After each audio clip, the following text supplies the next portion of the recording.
Hello, friends, and welcome to WonderHarmony, where we bring you a new and inspiring audiobook every single day. So please, take a moment to subscribe and listen to today's very special audiobook. Have you ever really thought that a single person could shake the entire world with the power of their voice? Have you ever felt that there's a hidden power sleeping inside you? A power that, if awakened, could help you achieve, well, anything. Today's audiobook is the story of such a person, someone who was not just a monk, but a force of nature, a storm. He was a flame that awakened India's sleeping self-respect and illuminated the whole world with the deep, true knowledge of Vedanta. We are talking, of course, about Swami Vivekananda. This audiobook is a deep dive into his biography, his life, and his philosophy. Now, this is going to be a rather long audiobook because we have tried to explain Swamiji's life and his ideas in great depth.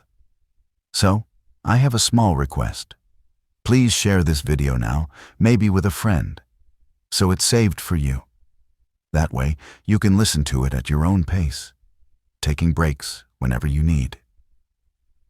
So let's begin. The life journey of a great man whose story can give your life a completely new direction. Chapter 1. The Birth of a Storm. The journey from Narendra to Vivekananda. The story begins with the first echo of a voice that was destined to shake the world. Imagine a house in Kolkata. The year is 1863, on the holy day of Makar Sankranti. A child is born. The house is filled with celebrations. But no one, not a single person, has any idea that this is not just the birth of a child. It is the dawn of a new era. This is the birth of Narendranath Datta, whom the world would later know as Swami Vivekananda. Friends, we often see great people at the peak of their greatness, don't we? But we forget their beginnings. Vivekananda's story also began like that of an ordinary child. But there was a spark in his eyes, a curiosity that set him apart from other children. His father, Vishwanath Datta, was a successful lawyer at the Calcutta High Court. He was a man of logic and modern ideas. He wanted his son to learn English, to think critically, and to make a name for himself in the world. On the other hand, his mother, Bhuvaneshwari Devi, was a very deeply religious and traditional woman. She would tell Narendra stories from the Ramayana and Mahabharata.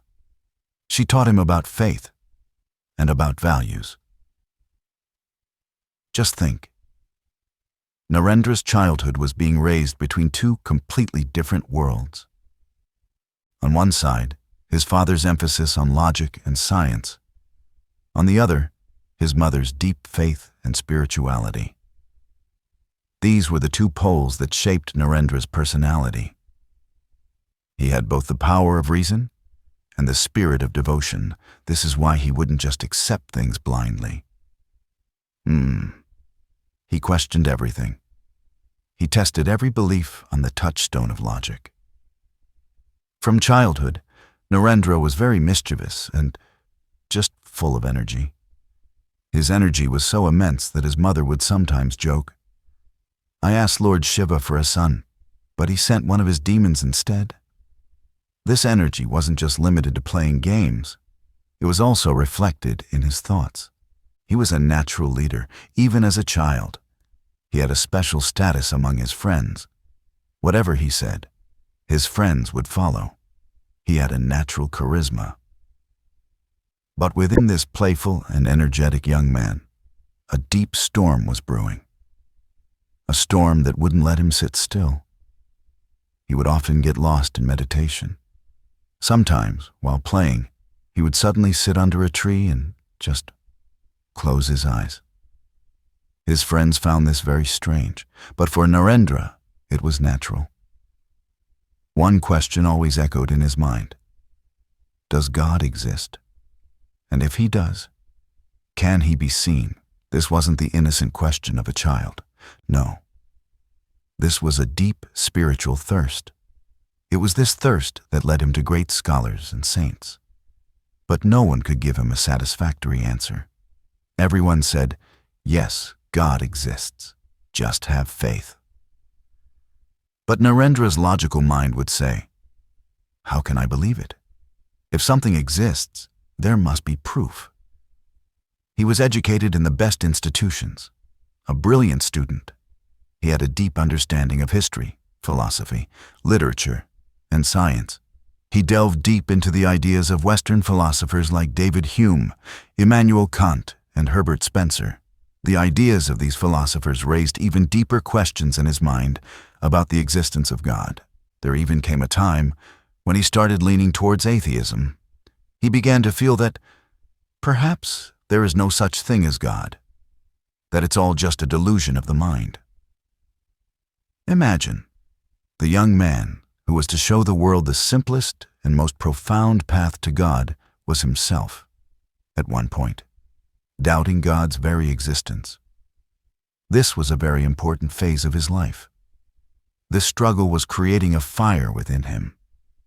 On one hand, his heart said that there must be some supreme power running the universe, and on the other hand, his mind said that believing anything without proof is, well, foolishness. It was a conflict between the heart and the mind. If any of you has ever felt such a dilemma in your life, where your heart says one thing and your mind another, please write heart and mind in the comments. This is the struggle that makes us human. Narendra's search took him to many places. He also joined the Brahmo Samaj, a reformist movement of that time. The Brahmo Samaj was against idol worship and believed in a formless God. Narendra liked their ideas, but even here, the thirst of his soul was not quenched. His question was still the same. Have you seen God? And nobody had an answer. This restlessness, this agony in his life, was growing. He was in search of a teacher, a guru, who would not just give him bookish knowledge, but could make him directly experience the truth. He was looking for a guide who could resolve his doubts, who could hold his hand and lead him to the ultimate truth he was searching for. It was the search of a lion, for a master who could recognize his power and give it the right direction. This story isn't just about Narendra. It's the story of all of us. We are all searching for some truth in our lives. Some look for it in success, some in relationships, some in wealth. But there is a deep thirst within all of us to know the truth of our own existence. Narendranath. Datta's life was at a crossroads. On one hand, there was the glamour of the world. As the son of a successful lawyer, a bright future lay before him. He could have lived a comfortable and successful life. But on the other hand, there was the fire within him, the stubbornness to know the truth. He chose the second path, a difficult path, an uncertain one. It was a path that required immense courage to walk on. This shows that Vivekananda was no ordinary person. The passion to change the world was in him, right from birth. His story teaches us that greatness doesn't come from a position or from wealth. No, greatness comes from the courage to confront important questions, from the courage to listen to your inner voice, and from the courage to risk everything for the sake of truth. Narendra's childhood and youth were the foundation upon which the grand palace of Vivekananda's personality was to be built. This was the preparation that nature was putting him through, for a special mission. His early life teaches us a very important lesson. Never be afraid to ask questions. Whatever society, family, or religion serves you, Don't accept it blindly. Test it on the touchstone of your own reason. Know it through your own experience. Swami Vivekananda's entire life was based on this one principle.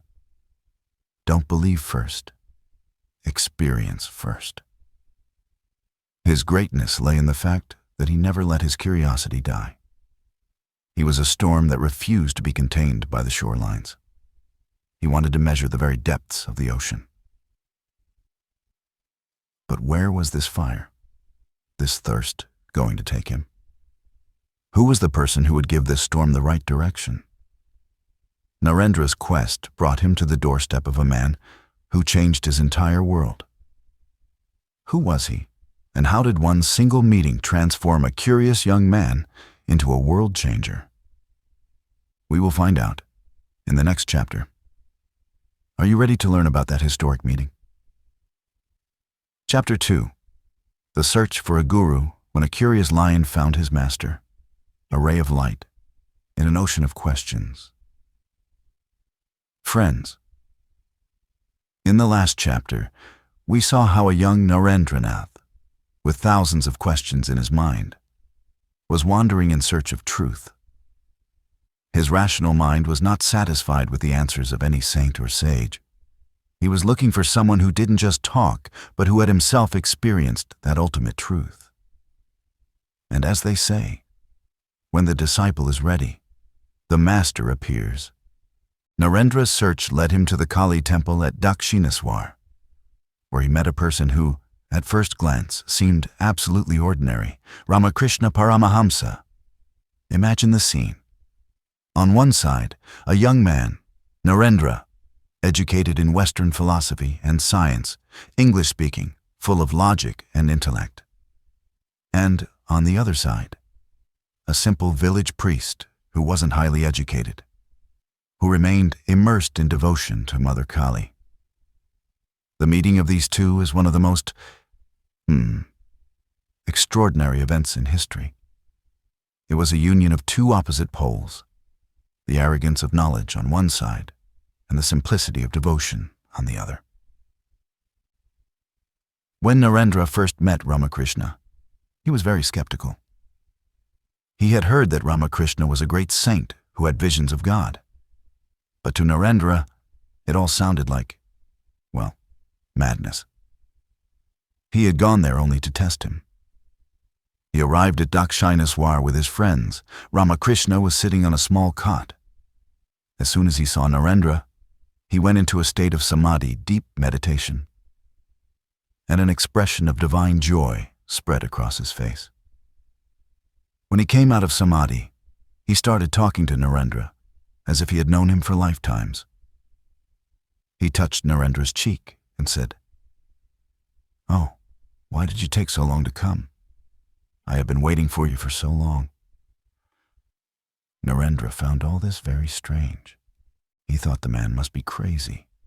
But still, Narendra asked the question that he asked everyone, the question that was tormenting his soul. With full conviction and a hint of arrogance, he asked, "Have you seen God?" Until then, Narendra had always received roundabout answers to this question. Someone said, "God is in feelings." Someone else said, "You need spiritual practice to see him." But Ramakrishna's answer was direct and simple. He looked into Narendra's eyes and said with complete innocence and truthfulness, "Yes, I have seen him. I see him just as I see you. In fact, much more clearly, and if you want, I can show him to you as well." Hearing this answer, Narendra was stunned. This was the first person in his life who had said this with such confidence and simplicity. There was no complex philosophy here, no quoting of scriptures. It was just a direct, simple experience. Narendra's rational mind received a massive jolt. He couldn't understand whether to believe this man's words or not. On one hand, his educated mind was telling him it was all a sham. But on the other hand, Narendra couldn't ignore the truth and purity in Ramakrishna's eyes. His soul was telling him, "This man is not lying." This meeting was the turning point in Narendra's life. He began visiting Ramakrishna frequently at Dakshineswar. In every meeting, he would test Ramakrishna. He would ask him sharp questions. He would doubt his every action. He wanted to verify whether Ramakrishna was truly a saint or just a fraud. Once, he asked Ramakrishna to touch money because he had heard that true ascetics do not touch wealth. As soon as Ramakrishna touched the coin, his hand twisted as if stung by a scorpion, and he began to cry out in pain. Seeing this, Narendra was astonished. He slowly began to believe that Ramakrishna was no ordinary man. But Narendra's real transformation happened when Ramakrishna gave him his divine touch. One day, when Narendra was again arguing about the existence of God, Ramakrishna smiled and said, "So, you don't believe?" And he placed his foot on Narendra's chest. Narendra later described the experience. He said, "As soon as my guru touched me, I felt as if the world around me was dissolving into a void. The walls, the room, the people, even my own body was disappearing. I felt I was heading towards death. I panicked and screamed, 'What are you doing to me? I have parents at home.'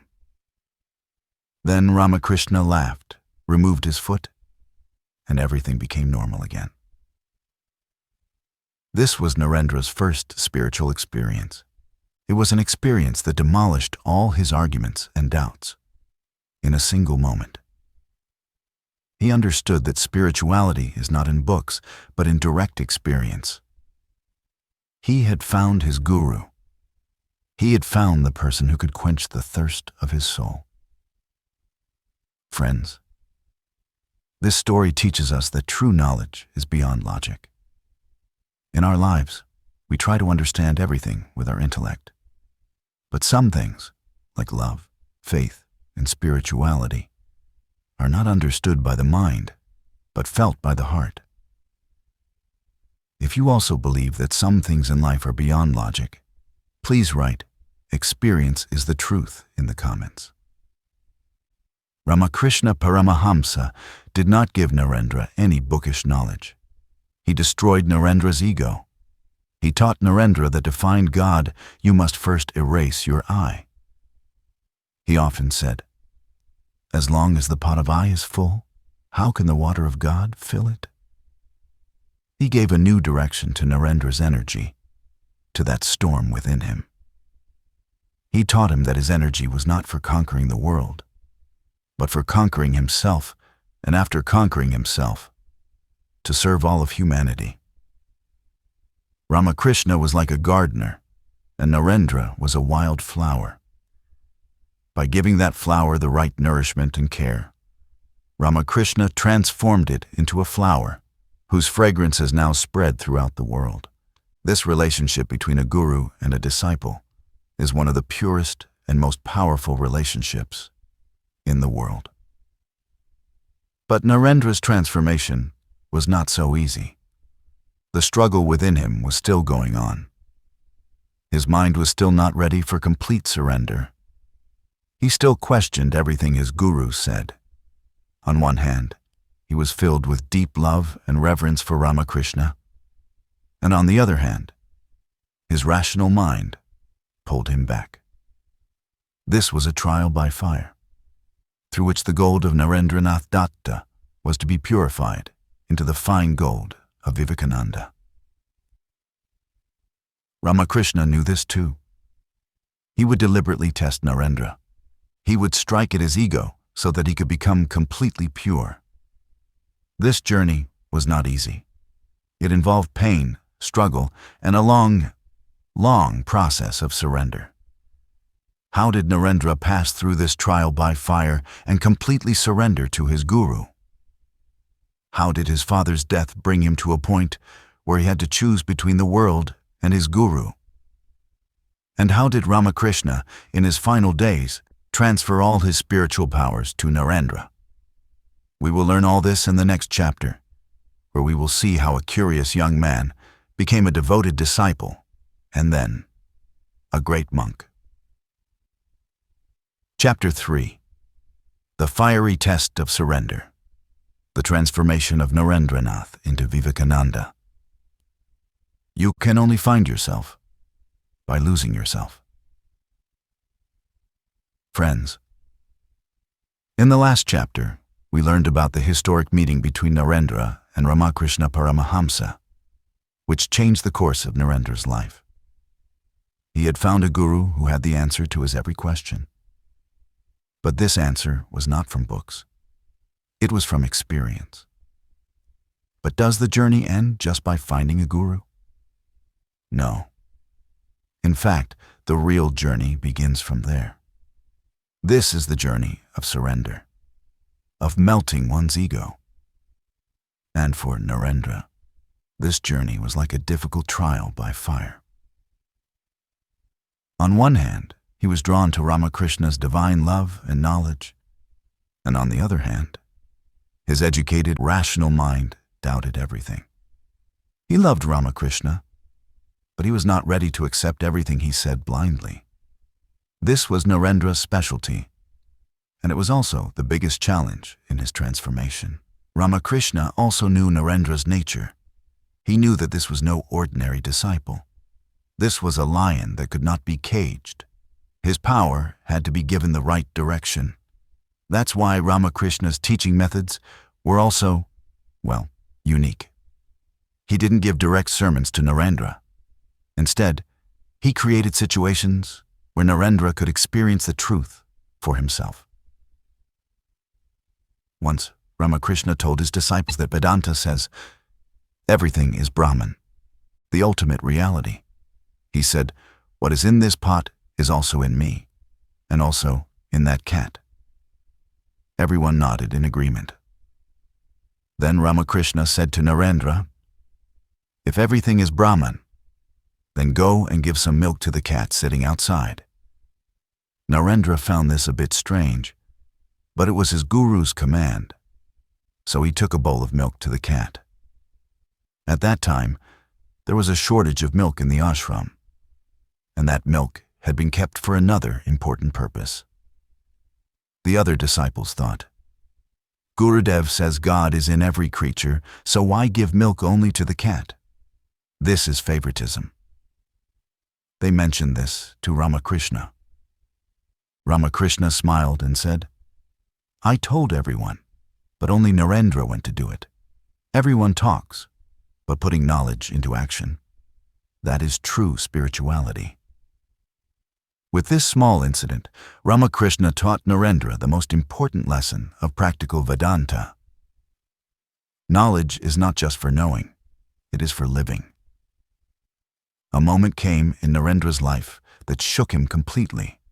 His father, Vishwanath Datta, passed away, suddenly. With his father's death, Narendra not only lost a support system, but his entire family was left destitute. The family that had been living a life of luxury was now struggling for every meal. The responsibility of his mother and siblings fell on Narendra. He wandered day and night in search of a job, but found no work. The relatives and friends he had trusted all turned their backs on him. This was the time when Narendra saw poverty and human selfishness from very close. His faith in God was completely shattered.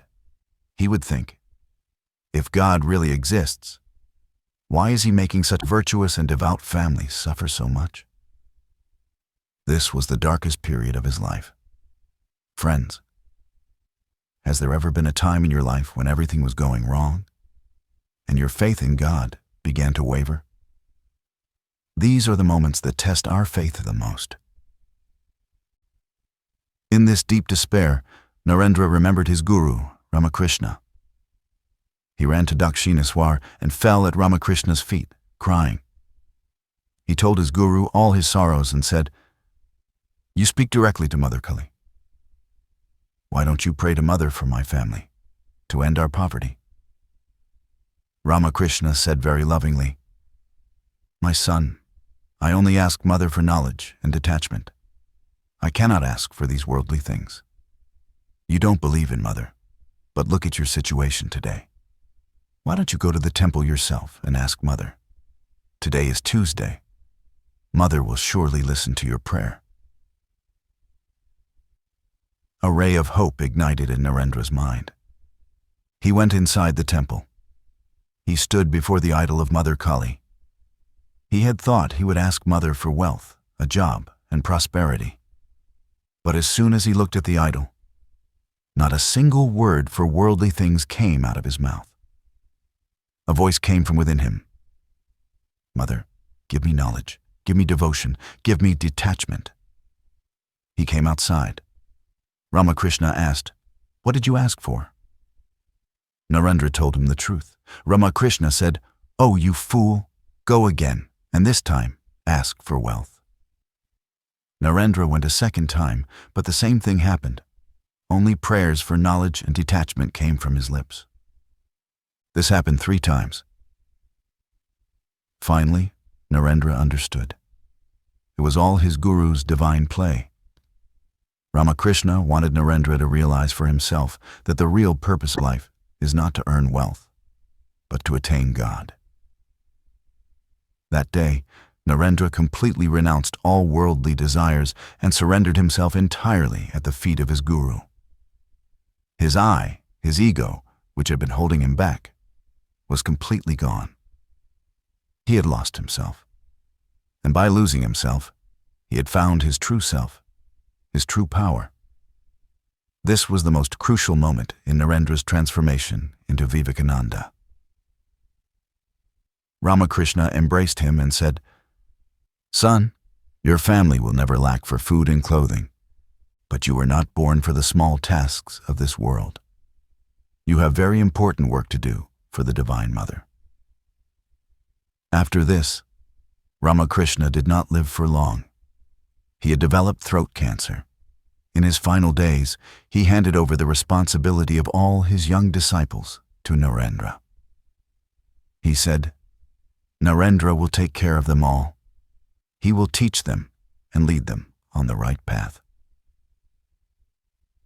A few days before his final departure, Ramakrishna called Narendra to him. He touched Narendra and said, "Today, I give you all my spiritual powers, all my accomplishments." It is said that after that touch, Narendra felt as if a current of electricity had passed through him. Ramakrishna said, "With this power, you will do great good for the world." The Guru had handed over his life's earnings to his most deserving disciple. After the Guru's passing, Narendra and the other disciples became homeless. Society did not accept them. But Narendra did not lose courage. He gathered his brother disciples and established the first Ramakrishna Math in a dilapidated old house in Baranagar, near Kolkata. It was here that all those young men took their monastic vows, and it was here that the name Narendranath Datta was proposed to be changed to Swami Vivekananda, although he adopted this name much later. This story teaches us the power of surrender. As long as we try to keep the reins of our life in our own hands, we continue to struggle. But the moment we surrender them to a higher power, whether it be a guru or God, miracles begin to happen in our lives. Our small I vanishes, and the vast we is born. Narendra melted his ego to give birth to Vivekananda. It was a journey where he erased himself to find the infinite. But this was just the beginning. Vivekananda's real mission was yet to begin. He still had to discover how to use the power his guru had given him. A new restlessness was born in his mind, to understand the soul of his country, India. And this search inspired him to embark on a long and difficult journey. What was that journey? And what did he see on it that shook him to his very core? We will find out in the next chapter. Chapter 4. The Discovery of India's Soul. A Monk's Journey Across the Nation. when the blisters on his feet felt the pain of the nation. Friends, after the passing of his guru, Ramakrishna, Swami Vivekananda had established the Ramakrishna Math with his brother disciples. But the storm within him had not yet calmed. The question of how to fulfill the immense responsibility his guru had given him was making him restless. He knew that his mission was not just to teach meditation and devotion to a few people. No, his mission was vast. But what the nature of that mission would be was not yet clear to him. He had read about India's glorious past in books. He had a deep knowledge of the Upanishads and Vedas. But he knew that the India described in books and the real India could be very different. He wanted to see that real India with his own eyes, to feel its heartbeat. He wanted to know why the country that gave the world the highest knowledge of spirituality was in such a miserable state today. To find the answers to these questions, he decided to become a parivrajak, a wandering monk. With a water pot and a staff in hand, saffron robes on his body, and an indomitable desire to know India in his heart, he set out on an endless journey. This was not a pilgrimage. This was a search for the soul of India. Swami Vivekananda traveled across almost the entire country on foot, from the Himalayas in the north to Kanyakumari in the south, from Bengal in the east to Gujarat in the west. He stayed in the palaces of kings and also in the huts of the poor. He debated with learned scholars and also sat with illiterate farmers to listen to their troubles. This journey removed the veil from Vivekananda's eyes. The India he saw was very different from his imagination. He saw that on one hand, our country was a treasure trove of knowledge, science, and spirituality. But on the other hand, millions of people here were living in poverty, starvation, ignorance, and superstition. He saw how the divisions of caste had hollowed out society. He saw that the descendants of great sages and saints had forgotten their own powers, lost their self-confidence, and were forced to live like slaves. Seeing all this, his heart wept. The blisters on his feet felt like the wounds on Mother India's chest. During this journey, many incidents left a deep, deep impression on Vivekananda's mind.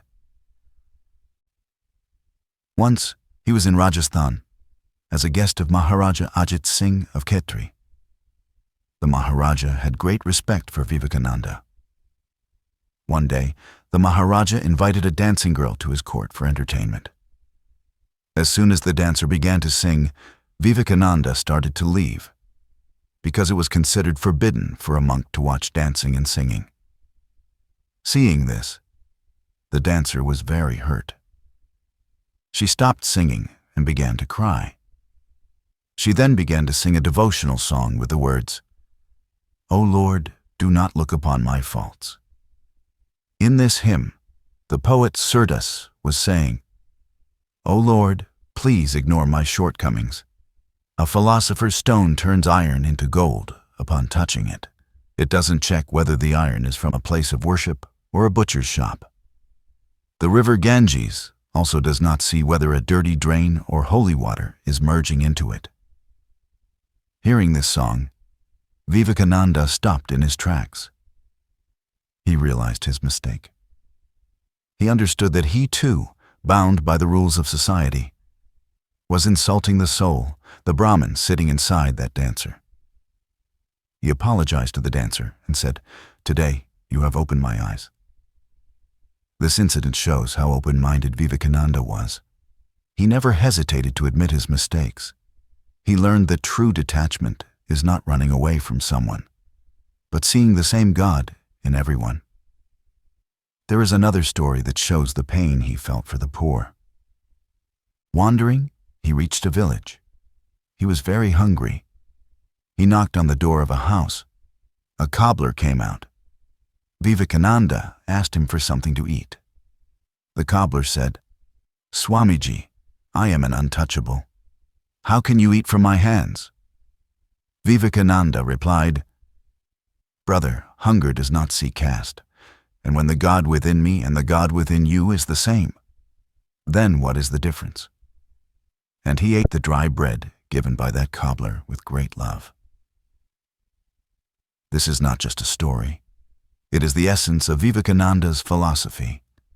His Vedanta was not confined to books and monasteries. His Vedanta was practical. In every person, whether a king or a pauper, a scholar or a cobbler, he saw the form of the one divine being, Narayana. Friends, are we able to do this in our daily lives? Can we see a reflection of the same God in the office peon, in the child begging on the street, or in a person of another caste or religion? If you take a vow to try this from today, please write, "Service to man is service to God," in the comments. In the final phase of his journey, Swami Vivekananda reached Kanyakumari, the southernmost tip of India, where three oceans, the Indian Ocean, the Arabian Sea, and the Bay of Bengal, meet. He swam to the massive rock that is known today as the Vivekananda Rock Memorial. Sitting on that rock, he meditated continuously for 3 days and 3 nights. Before him was the vast, infinite ocean, and behind him was the entire land of India, which he had just traveled across. In that deep meditation, he had a realization of his life's mission. He got the answers to all his questions. He understood that India's problem was not political or economic. India's real problem was a lack of self-confidence.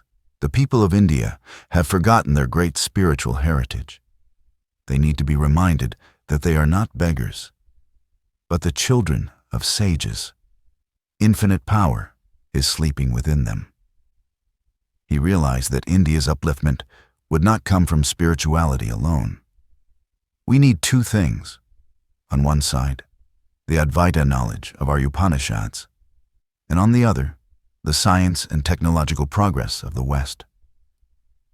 We need youth whose bodies are as strong as iron and whose minds are filled with the knowledge of Vedanta.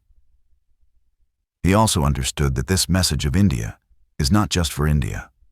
It is for the whole world. The West, in its race for materialism, is losing its soul and needs India's spiritual wisdom. And India needs the West's organizational power and scientific progress. Sitting on that rock, Vivekananda took a vow. He resolved that he would dedicate his entire life to the rejuvenation of India and the service of humanity. He had found his path. He knew how to use the power his guru had given him. He was no longer just a seeker or a monk. He was on a mission. This journey was not just a geographical one. It was Vivekananda's journey of self-discovery. This journey made him who he was. He touched the dust of India to his forehead, drank the water of its rivers, and enshrined the pain of its people in his heart. He was now ready to roar on the world stage as the voice of India. But to make his voice heard by the world, he needed a platform. And he was about to get that platform thousands of miles away, in the city of Chicago, America. How did an unknown Indian monk, with no money and no connections, reach the World Parliament of Religions in Chicago? And how did he create history there? This is a story of struggle, determination, and unshakable faith, which we will discover in the next chapter. Chapter 5. The Throne of Chicago.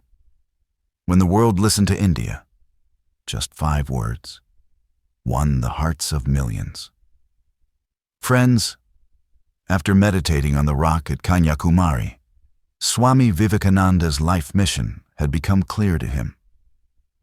He knew that he had to take India's spiritual message to the entire world. Around that time, he learned that a parliament of world's religions was being organized in Chicago, America. where representatives from all the world's religions would come and speak about the virtues of their faith. Vivekananda felt that this was the platform. This was the opportunity he had been waiting for. It was a golden chance to present the philosophy of Sanatana Dharma and Vedanta to the world. His disciples and a few well-wishers, especially the Maharaja of Khetri, collected funds for his journey. And so, a little-known Indian monk, Swami Vivekananda, set off for America, carrying the message of Mother India. But the journey, well, it was not easy. When Vivekananda reached Chicago, he faced one difficulty after another. First, he found out that the last date for registration in the Parliament had passed, and no one was being accepted as a delegate without an official letter of introduction.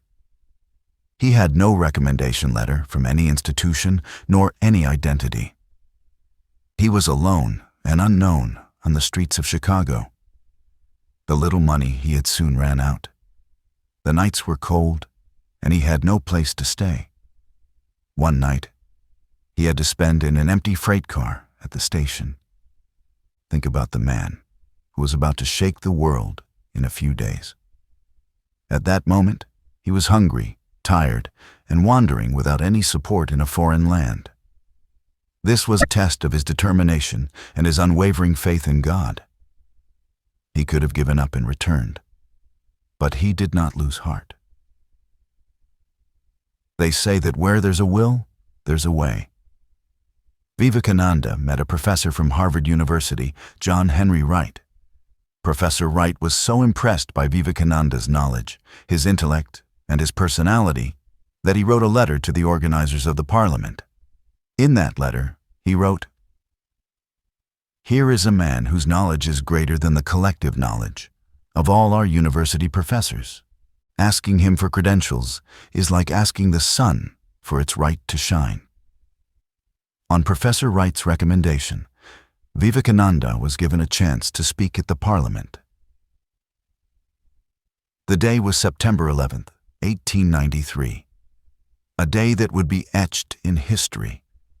Forever the hall was packed. Great scholars and religious leaders from all corners of the world were seated on the stage. Everyone had given long speeches on the greatness of their respective religions. When it was Vivekananda's turn, his heart was beating fast. He was a little nervous. He mentally bowed to the goddess of knowledge, Saraswati, and walked to the stage. As he stood at the podium, the entire hall fell silent. Everyone was looking at the young Indian monk in saffron robes with radiant eyes. Vivekananda closed his eyes, took a deep breath, and then spoke the historic words that won the heart of every single person sitting there. He said, "Sisters and brothers of America," just these 5 words. And the entire hall erupted in applause that lasted for 2 full minutes. Friends, just think. What was so special about those words?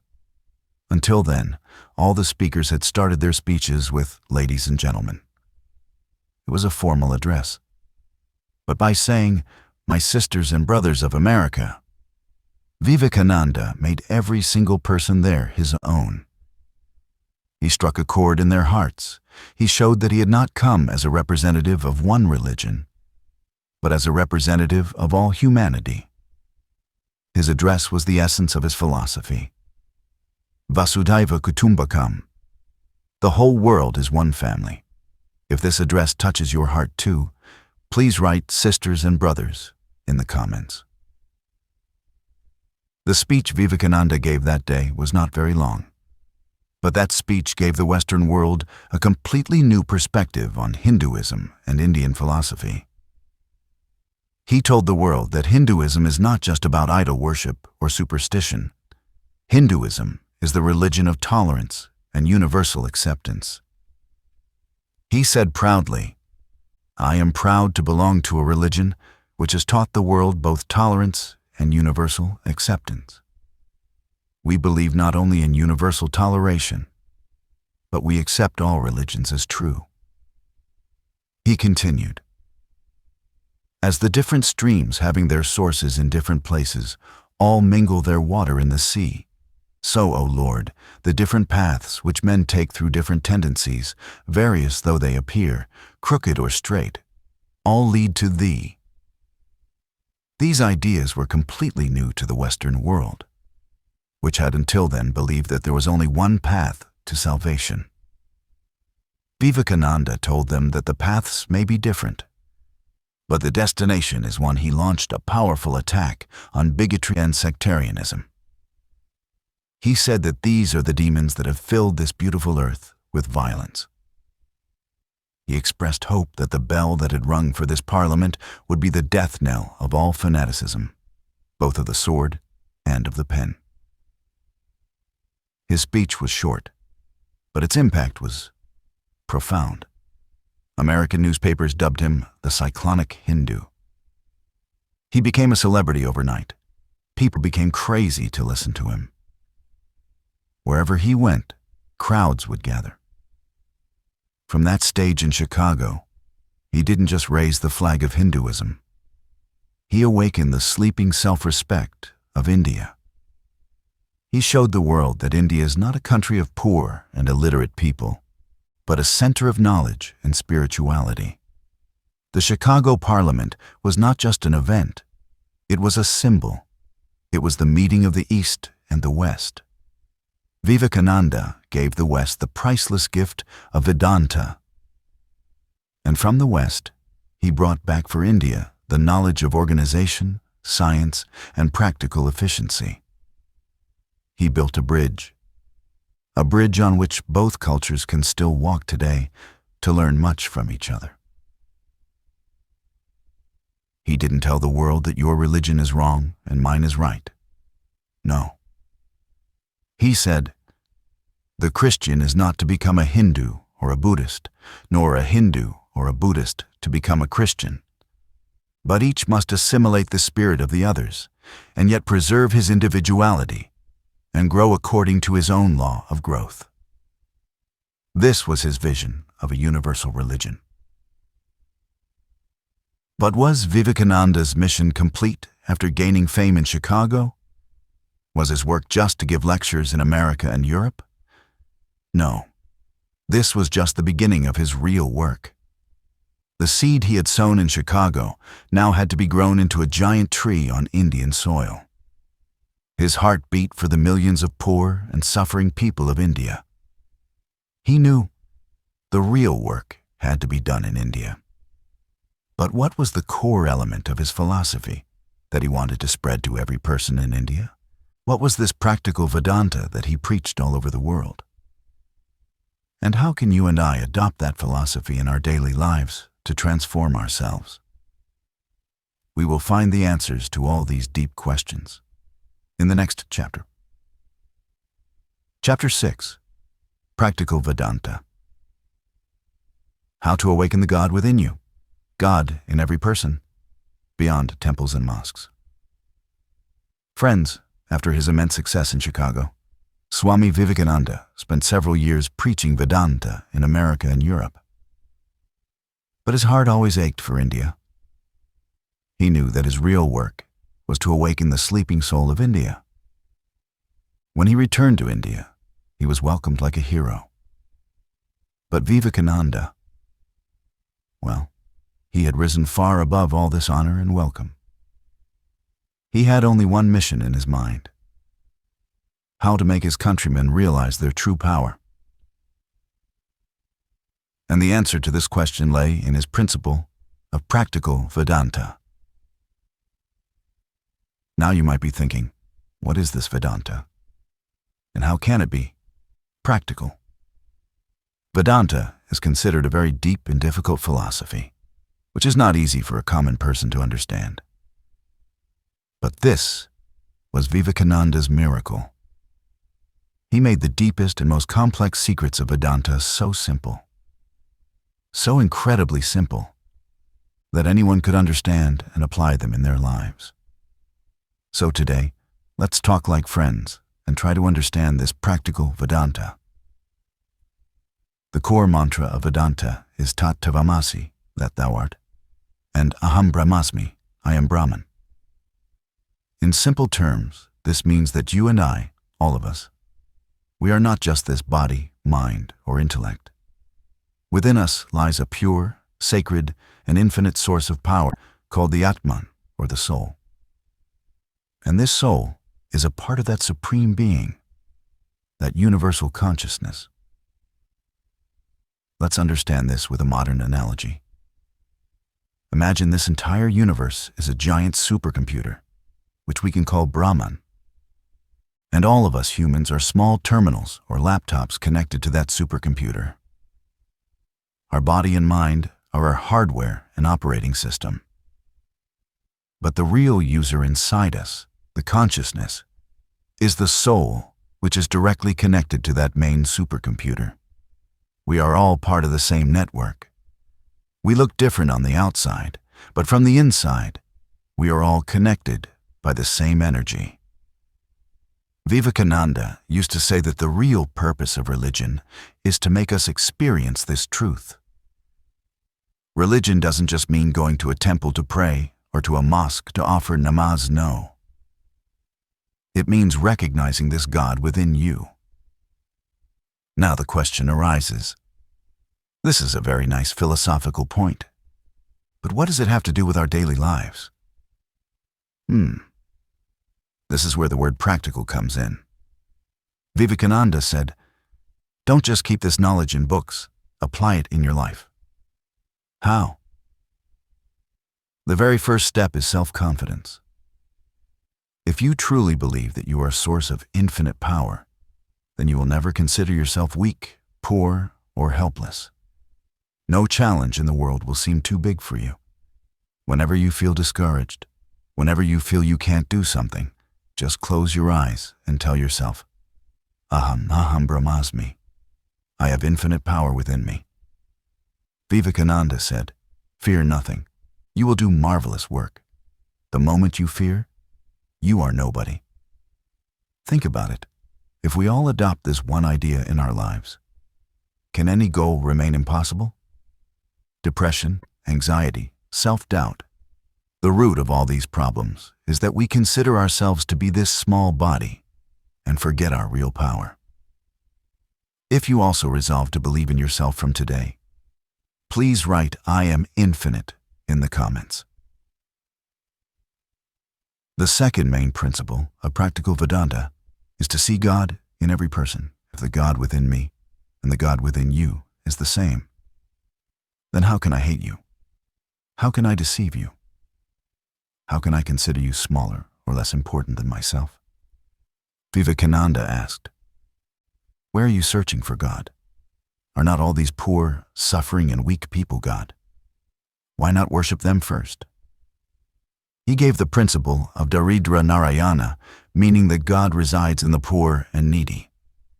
Serving them is the true worship of God. Think about what a powerful revolution is hidden in this one idea. This idea erases all distinctions of caste, status, religion, and race. When you help a junior colleague at your office, you are not just helping them, you are serving the God residing within them. When you feed a hungry person, you are directly making an offering to God. This is turning spirituality into action. This is practical Vedanta. Vivekananda said that there are two types of people in the world. One is the atheist, who does not believe in God, and the other is the theist, who believes in God. But Vivekananda mentioned at the third category. He is an atheist who does not believe in himself. He said that if you have faith in 330 million gods and goddesses, but no faith in yourself, you cannot be saved. Your first religion is to believe in yourself, because only when you believe in yourself can you believe in the God within you. Let's understand this with another example. Suppose your house has an electricity connection, meaning a wire from the main power grid comes to your house. But if you don't turn on the main switch of your house, will the bulb light up Will the fan run? No. That main switch is self-confidence. Until you turn on that switch, the infinite power within you will not manifest. Swami Vivekananda brought Vedanta out of monasteries and caves and made it a part of the common person's life. He said that you don't need to leave your home and go to the Himalayas to find God. You can attain God even while being a householder, a student, or an employee. How? By treating your every action as worship. If you are a student, study with full dedication. That is your worship. If you are a doctor, serve every patient as a form of God. That is your worship. If you are a sanitation worker, do your job with such honesty and dedication as if you are cleaning a temple. That is your worship. Performing every task selflessly with full faith and dedication is karma yoga, which is an integral part of practical Vedanta. Thus, Vivekananda's practical Vedanta teaches us three main things. First, believe in the infinite power within you. Second, see that same power in every other person and respect everyone. And third, fulfill your every duty with complete honesty, considering it as worship. This isn't rocket science. These are very simple and practical principles. But to apply them in our lives, we need constant practice and awareness. This is the key that can unlock every problem in our lives. But the question is, what are the paths to reach this destination? Every person's nature is different. Some are very emotional, some are very active, some are very intellectual, while others are more interested in meditation. Is there only one path for all of them? No. Vivekananda said that Sanatana Dharma gives us 4 different paths that lead to the same destination. What are these 4 paths? They are the 4 yogas: karma, bhakti, jnana, and raja yoga. What are these 4 yogas? And how can you choose your path according to your nature? We will discuss this in detail in the next chapter. Chapter 7. The 4 yogas, your own path to reach your destination. Work, love, knowledge, and meditation, the 4 gates to liberation. Friends, in the previous chapter, we understood the revolutionary idea of Swami Vivekananda's practical Vedanta. We learned that infinite power is hidden within all of us, and the same God resides in every person. So, that was about the destination. But now the question arises, what are the paths to reach this destination? Is there only one path for everyone? Swami Vivekananda used to say. No. This is the beauty of Sanatana Dharma. It does not try to fit everyone into the same frame. It respects the nature and temperament of every individual. Just as there can be several different highways to reach the same city, similarly, there are mainly 4 paths to reach the ultimate truth or self-realization. These 4 paths are called the 4 yogas: karma yoga, bhakti yoga, jnana yoga, and raja yoga today. We will try to understand these 4 yogas in very simple language so you can figure out which path is most suitable for you. First, let's talk about karma yoga, the path of action. This path is for people who are very active, who love to work, who want to live in the world and contribute to society. The principle of karma yoga is very simple. Turn your every work into worship. But how? There are 3 main points here. First, renunciation of the fruit of action. This means whatever work you do, give it your 100%, but do not worry about the result. As Lord Krishna says in the Gita, Karmanya vadhikaraste ma phaleshu kadachana. Your right is to perform your work, but you are not entitled to the fruits of your action.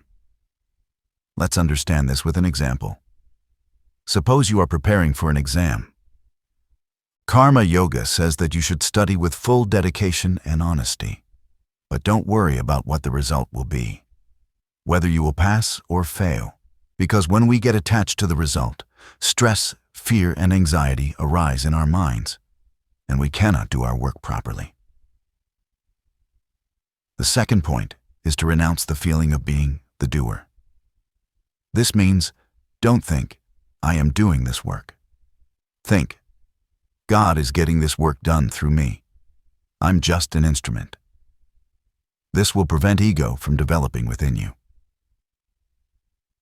And the third and most important point, dedicate every work to God. Think that whatever I am doing it for the service of God. When a doctor treats a patient, they can think, I am serving Narayana, God. When a teacher teaches, they can think, I am imparting knowledge to God in the form of children. In this way, even your every worldly action becomes a spiritual practice. Now let's come to the second path. Bhakti Yoga, the path of devotion. This path is for people who are emotional by nature, for whom love and feelings matter a lot, whose hearts are stronger than their minds. Bhakti Yoga says that God can be attained not by logic, but by love. For a devotee, God is not some formless power, but a tangible form with whom they can build a personal relationship. Just as a son loves his mother, a friend loves their friend, or a lover loves their beloved, a devotee loves their God. They consider God as their everything, their father, mother, friend, master, and beloved. The path of Bhakti Yoga is very sweet.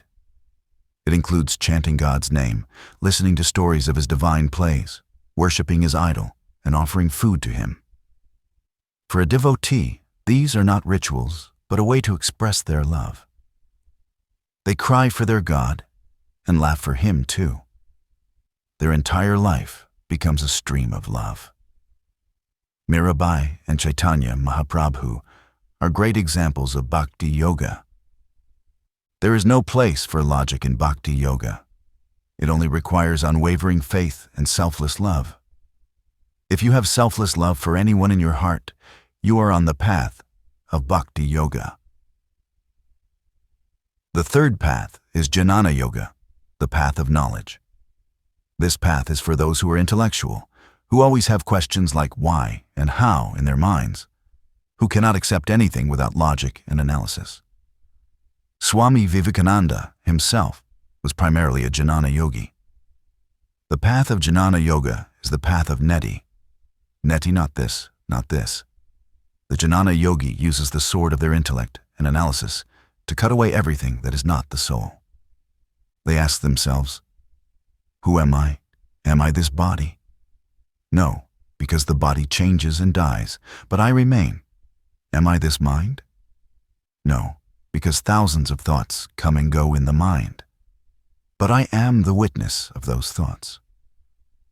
Am I this intellect? No. Because the intellect sometimes makes right decisions and sometimes wrong ones. I am the knower of all these. By analyzing in this way, they negate everything that they are not. And what remains in the end is the pure consciousness, the soul, the truth. This path is considered somewhat difficult and dry because there isn't much room for emotions. It requires a sharp intellect, deep contemplation, and strong willpower. Adi Shankaracharya is considered the most important proponent of Jnana Yoga. And the fourth path is Raja Yoga. It is also called Ashtanga Yoga, which Maharishi Patanjali described in his Yoga Sutras. Raja Yoga means to rule the mind. It is a very scientific and practical path. It says that all our problems are due to our uncontrolled mind. If we can learn to control our mind, to make it one-pointed, we can realize our soul. Raja Yoga describes 8 limbs or steps: yama, abstinences; niyama, observances; asana, postures; pranayama, breath control; pratyahara, sense withdrawal; dharana, concentration; dhyana, meditation; and samadhi, absorption. It's like a step-by-step guide. It starts with the body, then moves to the breath, and then gradually delves into the depths of the mind. The meditation and yoga that are so popular worldwide today are a small part of this Raja Yoga. Raja Yoga is for those who want to develop their consciousness in a disciplined and systematic way.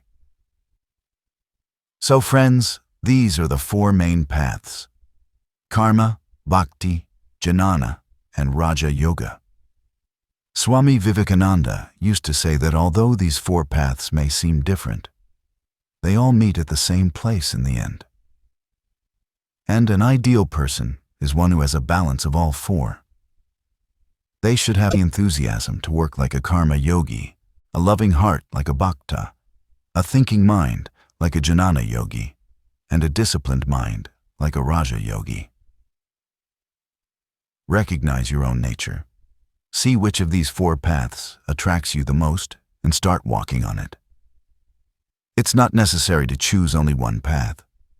You can create a beautiful blend of all four in your life. This is the generosity of Sanatana Dharma.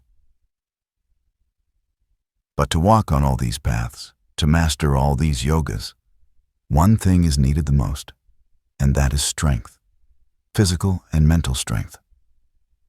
What did Vivekananda say to the youth? Why did he consider the youth to be the future of India? And how relevant is his immortal message for us today? Arise, awake, and stop not till the goal is reached. We will talk about this in detail in the next chapter. Chapter 8. Arise, awake, Vivekananda's immortal message for the youth. You have iron in your veins. You have infinite power in your soul. Friends, we have understood the deep philosophical ideas of Swami Vivekananda. We learned about the four yogas. But Vivekananda was not just a philosopher or a saint. No, he was a rebel, a reformer, and above all, the greatest source of inspiration for the youth. He believed that if India was to become a world leader again, this work could only be done by the youth of the country. All his hopes, all his aspirations were pinned on the young people of India. He knew that the youth have a limitless store of energy, a storm that, if turned in the right direction, could change the world. That is why he gave his most powerful and direct message to the youth. Today we will talk about his immortal message and try to understand how, in today's era, where the young generation is grappling with stress, confusion, and a lack of direction, Vivekananda's ideas can be a ray of light for them. Vivekananda's first and most important message for the youth was, "Be strong," he would say, "My young friends, be strong. That is my advice to you." When he spoke of strength, he didn't just mean physical strength. He meant physical, mental, intellectual, and spiritual strength. He used to say that it is more important to play football than to study the Gita.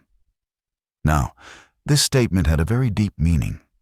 He meant that you cannot understand the deep concepts of spirituality until your body is strong and healthy. A strong mind cannot reside in a weak body. So, first, take care of your body. Exercise, eat well, and make it as strong as steel. Look at today's youth, who spend hours sitting in front of mobiles and laptops, whose physical activity has become almost zero. If Vivekananda were here today, he would say, "Get up, go outside, play. Iron, not just blood, should flow in your veins." After physical strength comes mental strength. Vivekananda said, "The world is a great gymnasium where we come to make ourselves strong." Mental strength means strength of will, self-confidence, and fearlessness. He said, "Whatever you think, that you will be. If you think yourselves weak, weak you will be. If you think yourself strong, strong you will be." This is the most essential formula of the law of attraction, which Vivekananda stated over 100 years ago. He wanted every youth of India to see themselves as a lion, not a sheep. He said, "If there is a sin in the world, it is weakness. Avoid all weakness, for weakness is sin. Weakness is death." Friends, what is the biggest problem in our society today? A lack of self-confidence. We are constantly comparing ourselves to others. We feel inadequate by looking at the perfect lives of others on social media. Vivekananda's message is a powerful blow to this inferiority complex. He says, "You are the children of God. You are the repository of infinite power. Do not be afraid." If you also pledge to stop thinking of yourself as weak from today, please write "I am powerful" in the comments. Vivekananda's most famous slogan for the youth, which he took from the Kathopanishad, is Uttishtha Jagrata Prapya Varani Bodhata, meaning arise, awake, and stop not till the goal is reached. This is not just a slogan, it is a life mantra. Arise means to wake up from the sleep of your ignorance and laziness. Step out of your comfort zone. Awake means to become aware.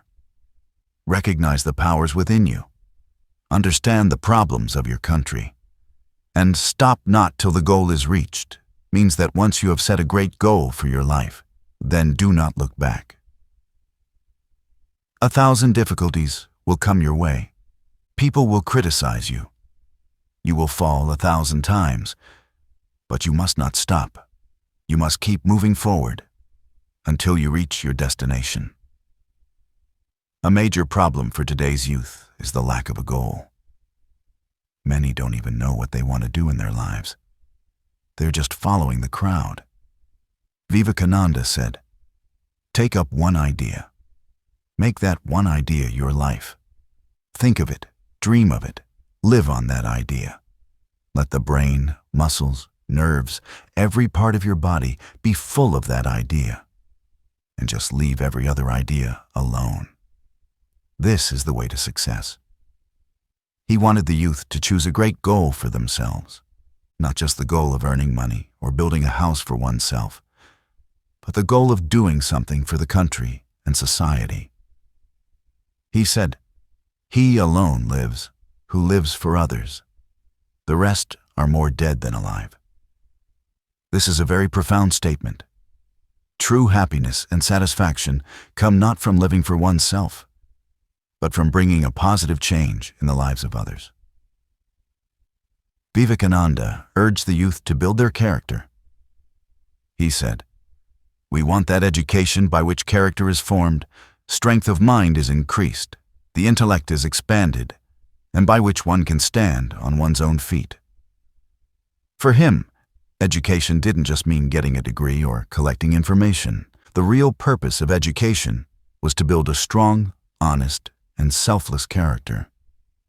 He emphasized 5 qualities: self-confidence, self-reliance, self-control, self-sacrifice, and self-knowledge.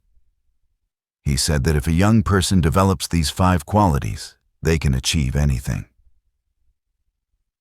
He advised the youth to avoid bad company, to always fill their minds with pure and positive thoughts, and to spend some time in solitude every day for self-reflection. Swami Vivekananda's message is just as relevant today. Perhaps it is needed even more today. He tells the youth not to waste their energy on useless activities, social media addiction, or negativity.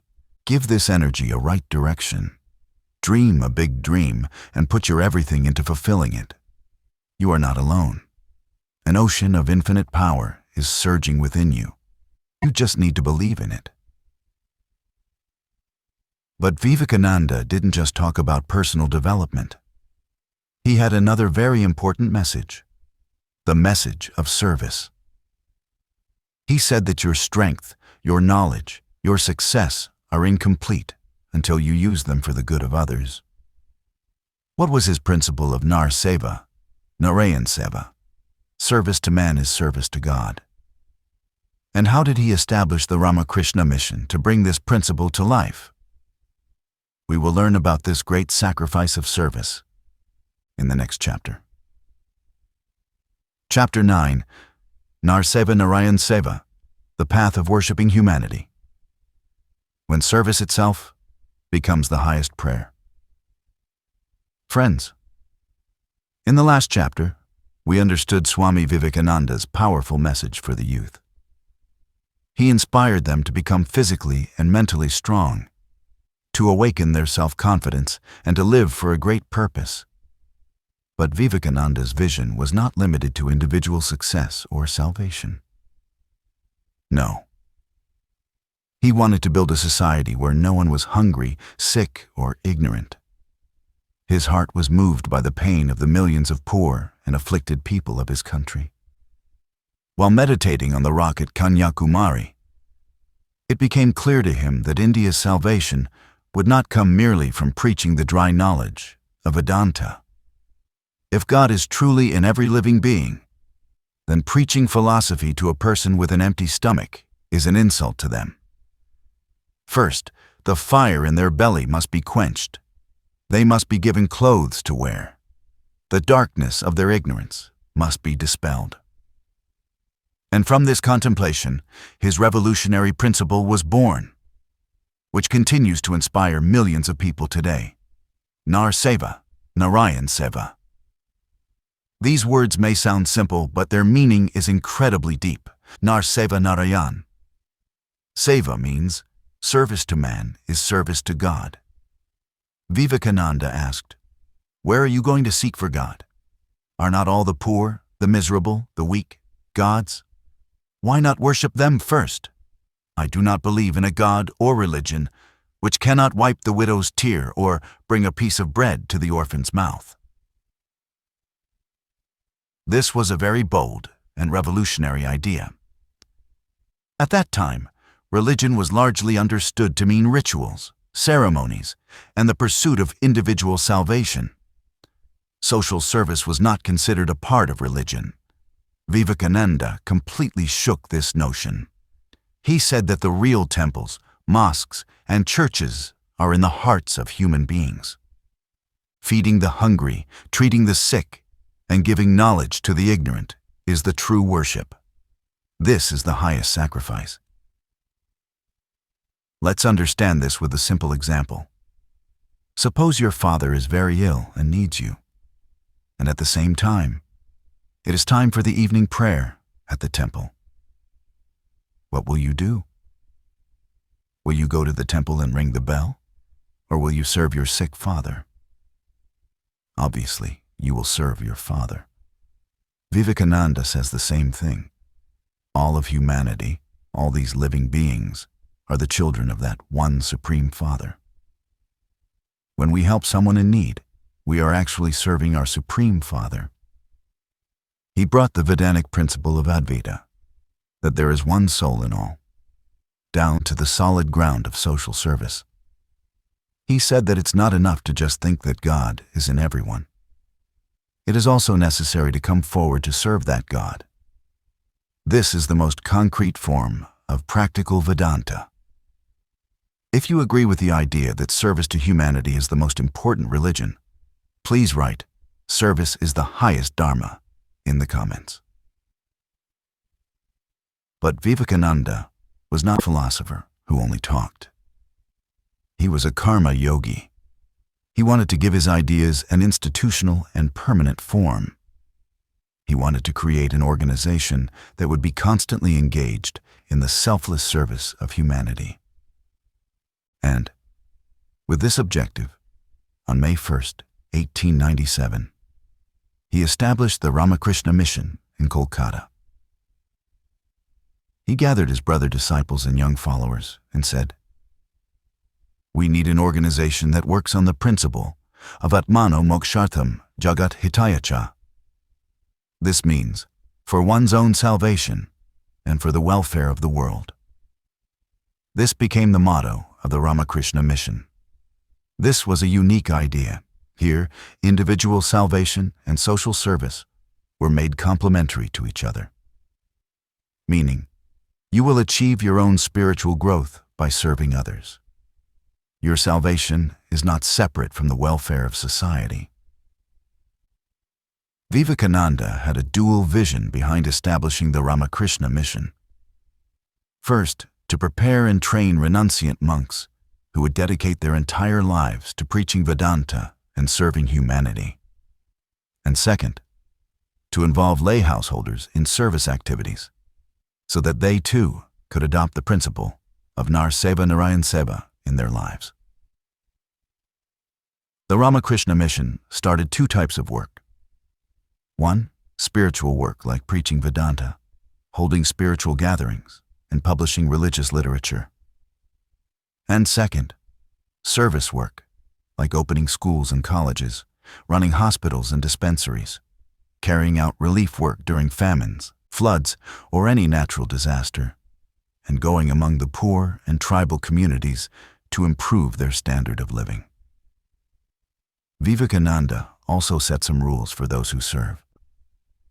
He said that whenever you help someone, do not have the feeling in your mind that I am helping or I am doing some great work. That is ego. Always have the feeling that I have been given an opportunity to worship God in the form of this person. It is my good fortune. You are not the giver. You are just a worshiper who is performing a ritual. He used to say, "Blessed are they whose bodies get the privilege of serving others." Be grateful to the person you are helping, for they are giving you the chance to worship God. This thinking changes the entire concept of service. It transforms helping from a burden or a favor into a joyful and sacred duty.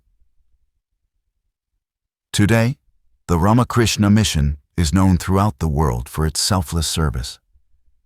Whenever a disaster strikes in any corner of the world, the monks of the Ramakrishna mission in their saffron robes arrive to serve without any discrimination. The schools, colleges, and hospitals run by them are improving the lives of millions of people.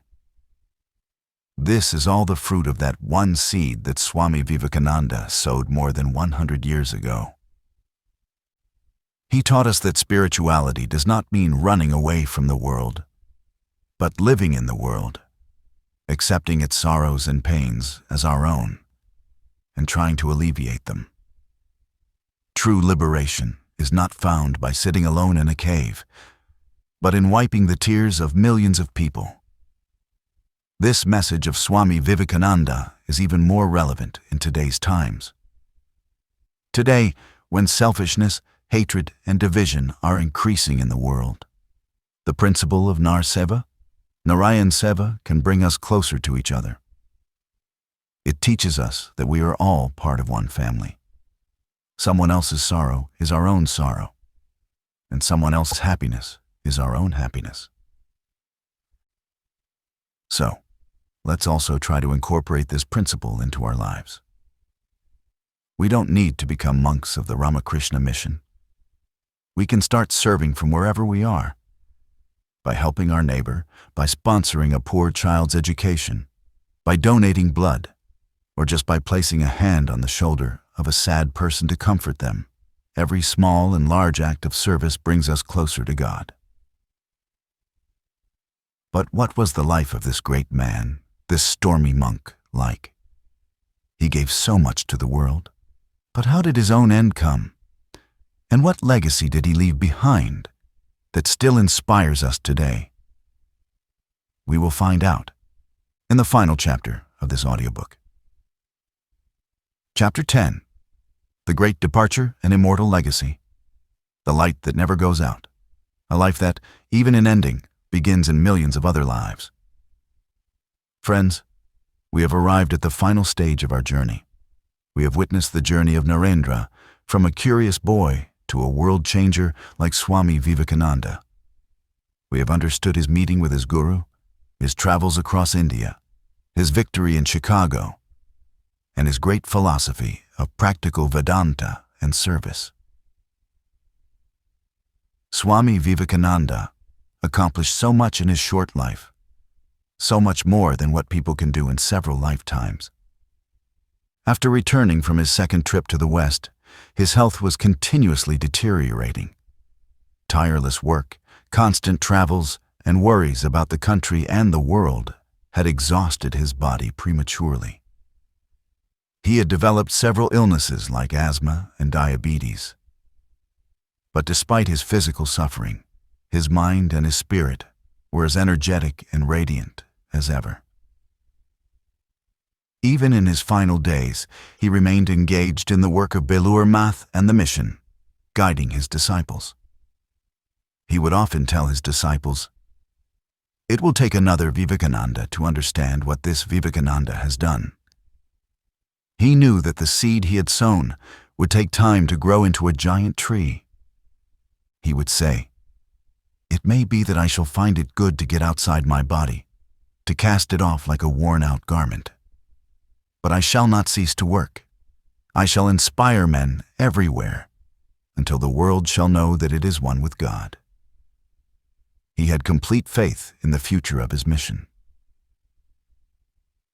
In his final days, he spent most of his time at Belur Math, situated on the banks of the Ganges, which he himself had designed with great love. He would often walk along the banks of the Ganges or remain absorbed in meditation in his room. His disciples saw that his body was growing weaker, but the same radiance, the same divinity, remained in his eyes. The day was July 4th, 1902.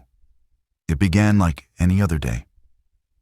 Swamiji woke up early in the morning, performed his worship, and then meditated for a few hours. He discussed the Vedas with his disciples for a while. He appeared very calm and happy that day. He told one of his disciples, "If there were another Vivekananda, then he would have understood what Vivekananda has done. And in time, there will be millions of Vivekanandas." In the afternoon, he had his meal and then taught Sanskrit grammar to his disciples. In the evening, he went to his room to meditate and asked not to be disturbed. Around 9 o'clock at night, while still in a state of meditation, he took a deep breath and then his body became still. He had entered Maha Samadhi. He had voluntarily given up his life force through the power of yoga. He was only 39 years old. A storm that had shaken the entire world had now become calm. A pole star that was guiding millions had set. But did Vivekananda really leave? No. The body was gone. But his ideas, his energy, his consciousness are still present among us. He left behind an immortal legacy that will continue to inspire people. His most important legacy is the message of self-confidence. He reminded a defeated and self-doubting nation that, "You are great. You are the descendants of sages. You have infinite power within you." He taught us to stop blaming others for our problems and to take responsibility for our own lives. If the youth of India today can live with their heads held high in any corner of the world, a significant credit for that goes to Swami Vivekananda. His second great legacy is practical Vedanta. He brought spirituality out of the web of rituals and ceremonies and made it a part of the common person's life. He taught us that we don't need to go anywhere to find God. He is within us and in every living being around us. Service is the highest form of worship. This idea is still bringing positive change to the lives of millions in the form of the Ramakrishna mission. His third great legacy is the bridge between the East and the West. He explained the importance of India's spiritual wisdom to the West and inspired India to adopt the West's scientific progress and organizational skills. He taught the world the lesson of tolerance and universal acceptance, which is most needed in today's divided world. Swami Vivekananda is not just a person. He is an idea that makes us strong from weak, an idea that takes us from selfishness to service, an idea that takes us from hatred to love. His life was like a burning lamp that, by burning itself, lit millions of extinguished lamps. His life teaches us that the length of life is not important. The depth of life is important. How many years you lived doesn't matter. How you lived is what matters. In his short life of 39 years, he achieved something that is immortal, that is eternal. So friends, whenever you feel discouraged in life, whenever you feel you are alone and surrounded by darkness, remember Swami Vivekananda. Not his picture, but his ideas. Remember that roaring voice which is saying, "Arise, awake, and stop not till the goal is reached. You are infinite. You are powerful. Fear not." These words will fill you with new energy, new self-confidence. Vivekananda's story does not end here. His story begins in the life of every young person who resolves to walk on the path he showed. The question is not what Vivekananda did. The real question is, what are you and I going to do, inspired by his life? Are we ready to recognize our powers and live for a great purpose? You will have to find the answer to this question within yourself. So friends, this was the story of Swami Vivekananda's life, his philosophy, and his immortal legacy. This is not just a biography, but an ocean of inspiration from which everyone can find pearls of wisdom and strength for themselves. Through his story, we have learned a few key things. First, believe in yourself, because you are the source of infinite power. Second, set a great goal for your life and give your all to achieve it.